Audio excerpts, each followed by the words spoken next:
Pada video ketiga, struktur statista tentu metode cross ini dibicarakan tentang portal tidak bergoyang, tapi dengan ada cantilever pada ujung-ujungnya. Sehingga ada sedikit perbedaan dari dua contoh yang sebelumnya. Marilah bersama-sama kita simak uraian dari soal nomor 6 ini.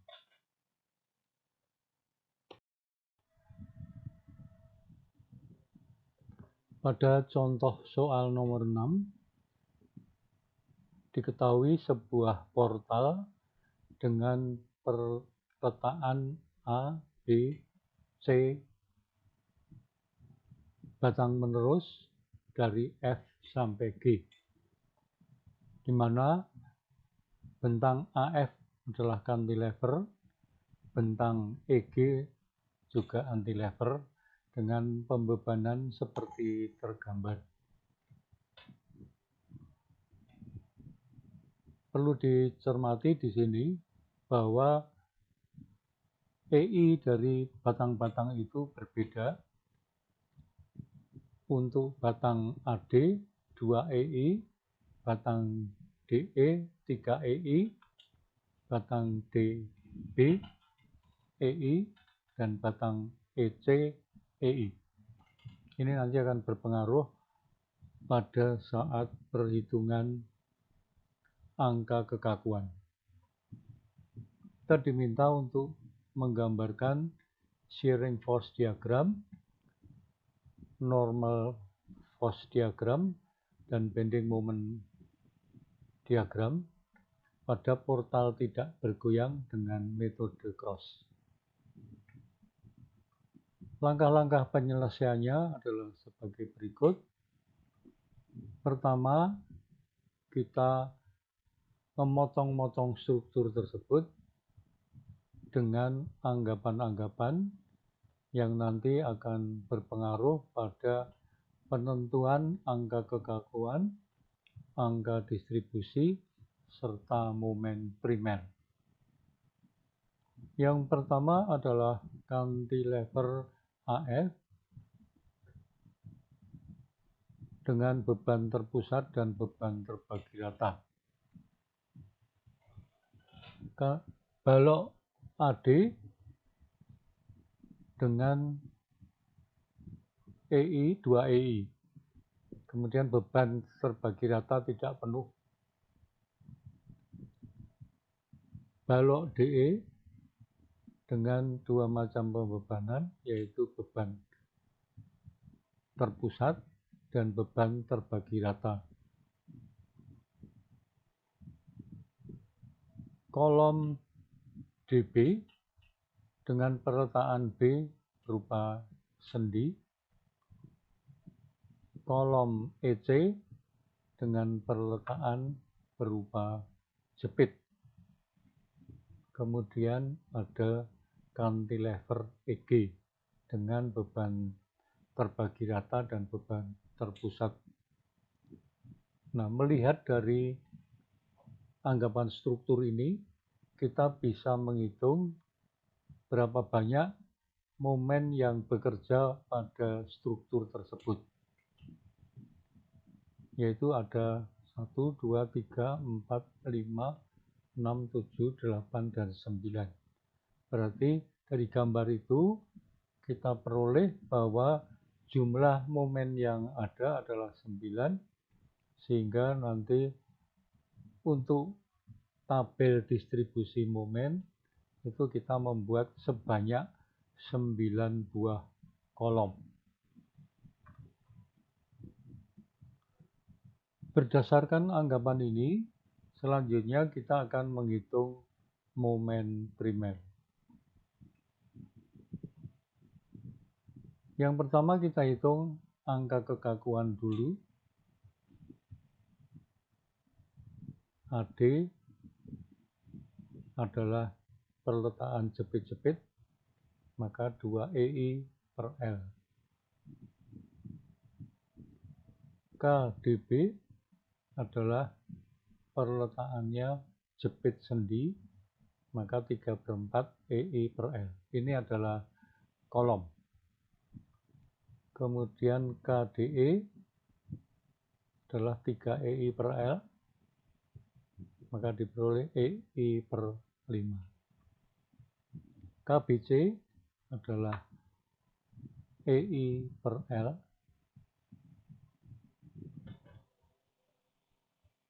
KEC adalah EI per L, yaitu EI per 12. Kemudian dari angka-angka kekakuan tersebut, kita akan membuat atau menghitung angka distribusi. Kita buat lebih dulu formnya.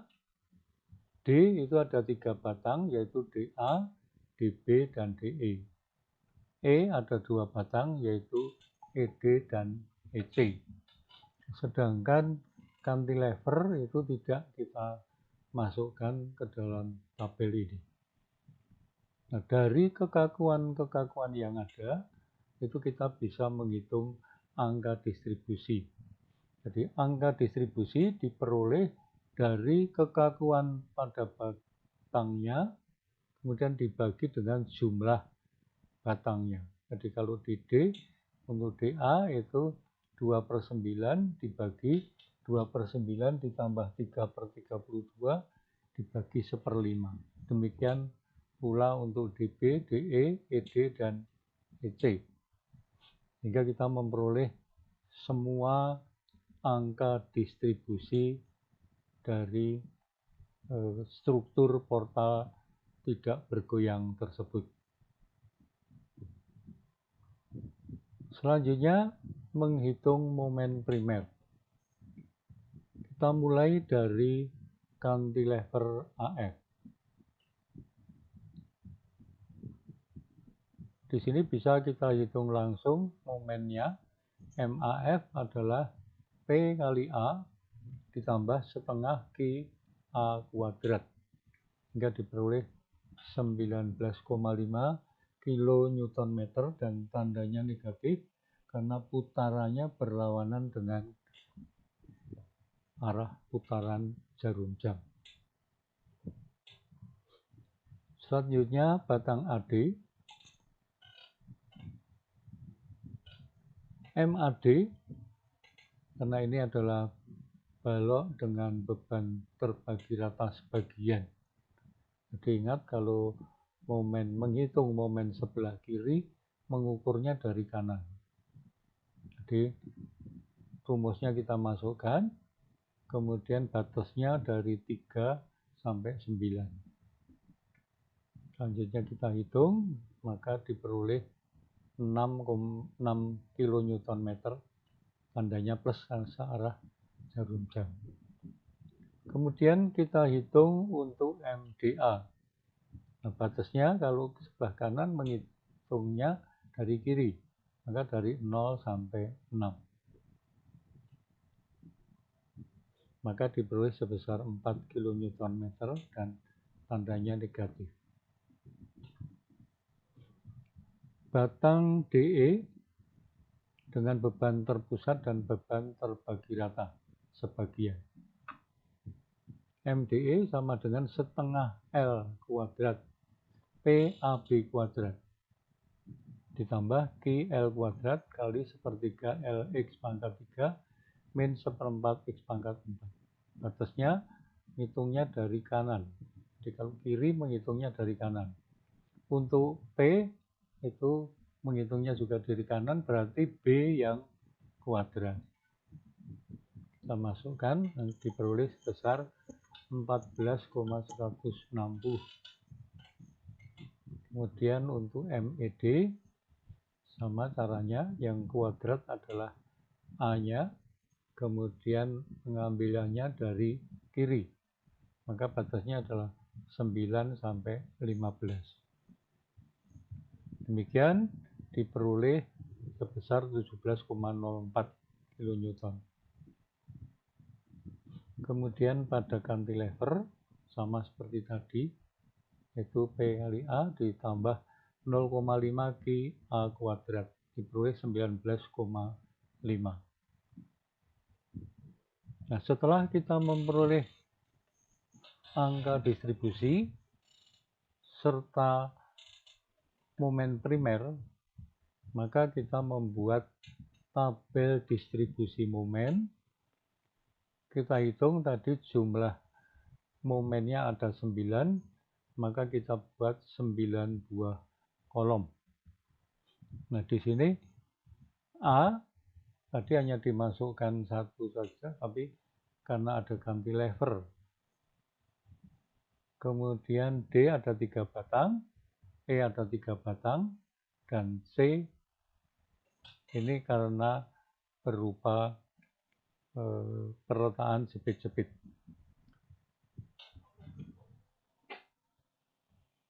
Jadi AF adalah cantilever, AD diletakkan berdampingan dengan DA, kemudian DB, DE dengan ED, EG, EC, EC dengan CE. Ini keliru, ini mestinya CE. Kemudian kita masukkan momen primernya. Setelah itu kita lakukan iterasi dimulai dari titik buhul yang terbesar jumlah momennya. Untuk menjelaskan akan saya gunakan lembar kerja Excel.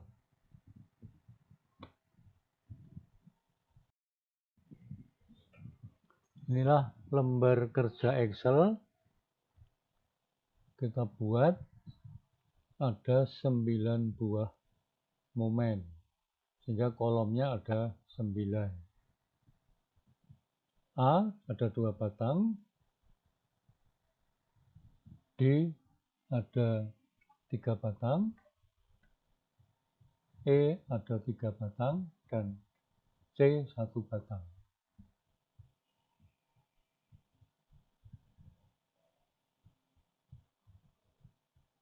Kemudian dimasukkan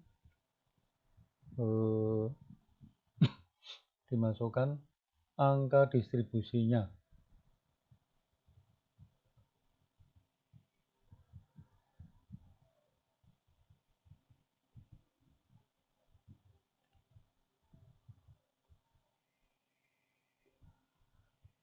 Kemudian kita memasukkan momen-momen primernya. Nah, kemudian dari sini kita akan melihat titik buhul A ada sebesar sekitar 13,5. D sekitar 10. Kemudian E sekitar 2,5. Pada A karena berupa perletaan sendi, maka di sini angka distribusinya 1. Sedangkan di E karena ada kolom, maka angka distribusi itu ada pada balok dan kolom. Jadi pada balok ED dan kolom EC. Nah, dari sini kita melihat bahwa A itu yang paling besar, buhul A. Maka kita akan melangkah dari titik buhul A.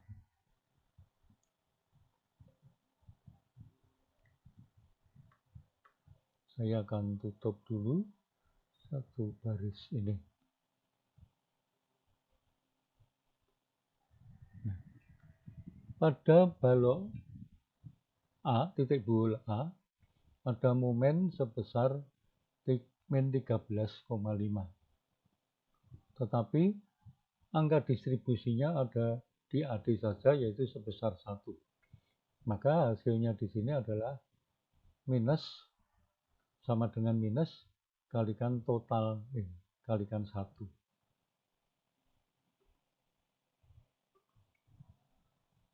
Diperoleh 13,5, kemudian langsung diinduksikan.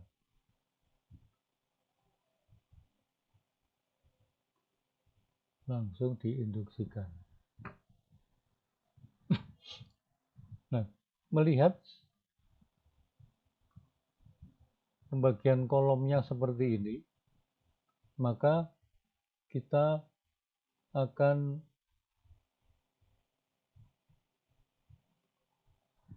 melangkah berikutnya dari E. Jadi tidak ke D, karena kalau D nanti baru dari A ke D baru ke E.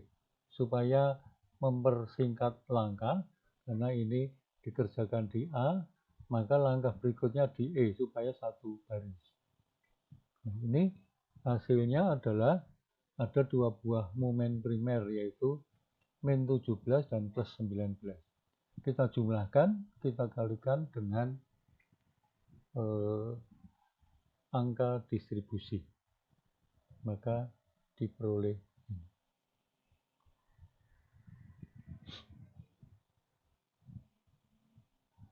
Kemudian diinduksikan.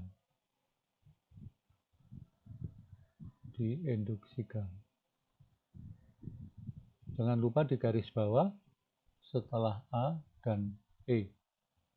Kemudian kita di D memiliki 4 buah momen. Nah, kita akan melakukan iterasi berikutnya di D. Ini saya tutup dulu. Nah, sekarang kita lihat di situ ada 3 buah batang dan ada momen sebanyak 4 buah. Maka sama dengan minus kalikan total momen primer yang ada, jadi 1, 2, 3, 4. Kemudian kalikan dengan angka distribusi. Nah, langkahnya seperti itu kita lakukan untuk semua balok. Jadi tandanya harus berlawanan dengan tanda jumlah momennya. Jangan lupa untuk diinduksikan. Nah, demikian langkah yang ketiga. Langkah keempat kemudian menuju pada titik buhul A. Titik buhul A momennya min 3,4545. Nah, di sini tinggal kita kalikan 1 dan batasnya tandanya kita balik. Langsung diinduksikan. Di sini juga hanya ada min 3,1090. Sama dengan minus kalikan angka ini. Kemudian kalikan angka distribusi.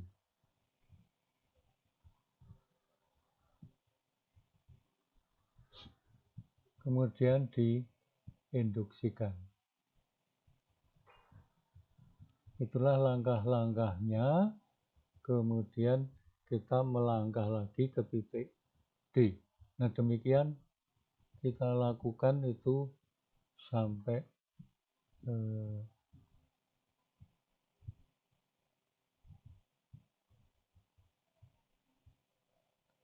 hasilnya sama dengan 0.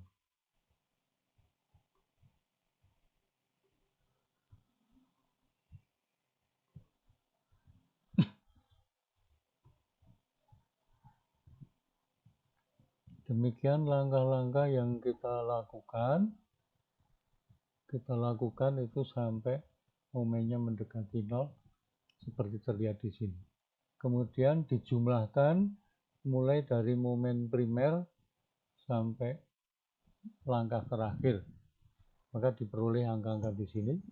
Kita harus bandingkan bahwa dalam satu titik buhul jumlahnya harus sama dengan 0. Jadi ini dan ini 0.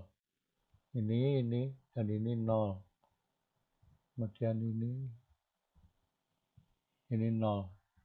Dan ini adalah induksinya. Demikian kita sudah memperoleh momen akhir. Sekarang kita kembali ke slide lagi. Jadi di sini kita sudah memperoleh hasil akhir, yaitu momen-momen seperti yang tertulis pada tabel paling bawah. Inilah hasilnya. Hasil ini yang nanti akan digunakan untuk menggambar bidang momen serta untuk menghitung reaksi-reaksi perletaan, baik reaksi horizontal maupun reaksi vertikal. Langkah berikutnya adalah menganggap struktur dasar sebagai simple beam. Nah, kita gambarkan satu persatu dan kita cari reaksinya. Reaksi untuk simple beam, jadi kita beri notasi dengan aksen. Inilah hasilnya. Di bebannya adalah beban terpusat dan beban terbagi rata. Ini tandanya negatif. Kemudian batang AD, sama caranya, sigma momen sama dengan 0, sigma MD sama dengan 0, kemudian dihitung. Maka diperoleh RAV2 sama dengan 4 kN dan tandanya positif. Kemudian sigma MA sama dengan 0 untuk menghitung RDV1. Diperoleh 2. Kemudian dicari momen di titik 1. Kita bisa menghitungnya dari kanan. Supaya lebih mudah, ambil dari kanan. Kalau ngambil dari kiri, nanti RAV2 dikalikan dengan Q kali bentangnya, kemudian kalikan setengah L kuadrat. Ini apa bentang ini. Ini tentu akan lebih panjang hitungannya dibandingkan dengan menghitung dari kanan. Balok DE, demikian pula untuk balok DE.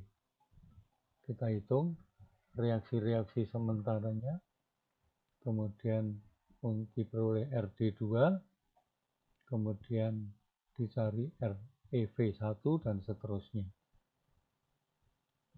Dicari M2 dan M3.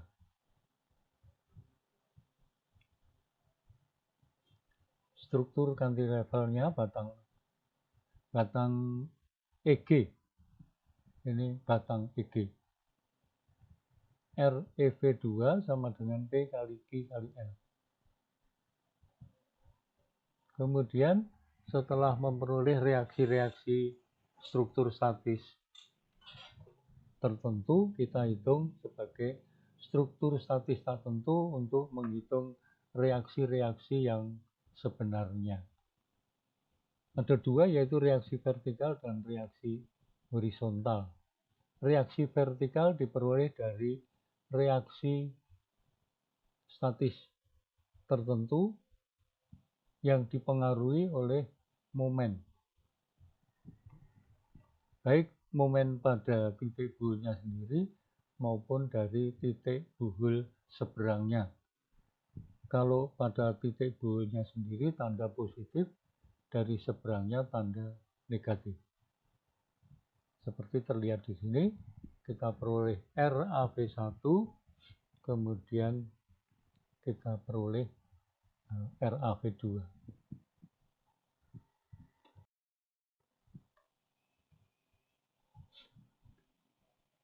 Kemudian RAV1, RAV itu adalah RAV1 ditambah RAV2.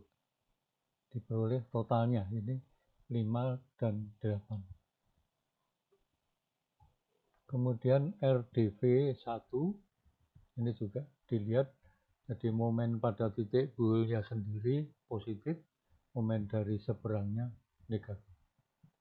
Demikian juga untuk RDV2 dan RBV. RBB itu di bawah, maka reaksinya diperoleh dari RdV1 dan RdV2. Kemudian ReV1 dan ReV2 dengan cara yang sama, kemudian diperoleh RCV. Nah, demikian dari beban yang ada serta reaksi-reaksi perletaan pada simple beam diperoleh reaksi-reaksi pada struktur statis tertentu. Kemudian berdasarkan momen-momen yang terjadi pada kolom, kita hitung reaksi horizontal. Jadi RBH ada satu momen saja, maka MdB per 8. Arahnya ke kanan sesuai dengan gambarnya. Kemudian RCH itu diperoleh dari dua buah momen EC dan CE. Ini tandanya plus karena putarannya sama arah jarum jam. Diperoleh ini arahnya ke kiri. Kemudian sigma gaya horizontal sama dengan 0 diperoleh RAH.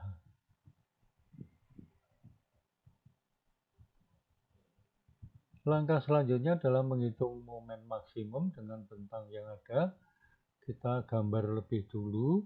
Pertama gambar dari statistik tertentu, kemudian dari statistik tertentu. Nah, kita bisa lihat di sini ada nanti akan terbentuk sebuah segitiga sebangun. Dicari lebih dulu X-nya. Demikian kita akan mencari M-nya dengan cara mengurangkan dengan jadi setelah kita peroleh X-nya sehingga diperoleh 2,8337. Bentang DE momen maksimumnya kita gambarkan. Di sini ada trapesium, ini adalah momen di D, ini momen di E. Demikian gambarannya, kemudian dicari M-nya dari perbandingan segitiga ini, ditarik horizontal dengan perbandingan itu. Nah, dari situ kita bisa menggambarkan, gambarannya adalah seperti ini.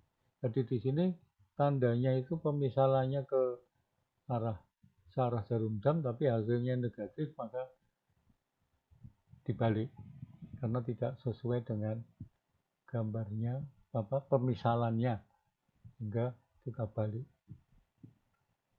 Baru kemudian kita gambarkan bidang D-nya. Bidang D diperoleh dari gaya-gaya luar yang bekerja, kemudian reaksi-reaksi perletaan. Untuk baloknya adalah reaksi-reaksi vertikal, sedangkan untuk kolomnya diperoleh dari reaksi horizontal. Untuk bidang M itu kita gambarkan berdasarkan statis tertentu, simple beam, kemudian baru gambarkan momen akhir dari tabel itu. Ingat untuk cantilever itu kalau beban terbagi rata, ini adalah persamaan pangkat 3 lengkung polinomial. Nah, untuk penggambaran bidang N-nya ini saya tidak cantumkan, tapi prinsipnya adalah bahwa gaya normal itu adalah merupakan gaya yang searah dengan sumbu batang. Maka di sini yang bekerja adalah pada reaksi A horizontal. Kemudian pada kolomnya ini akan bekerja gaya vertikal. Nah, demikian cara menggambarkan bidang D, bidang M, dan bidang N. Demikian materinya sudah cukup lengkap dari yang sederhana sampai yang agak komplit. Semoga dapat dipahami.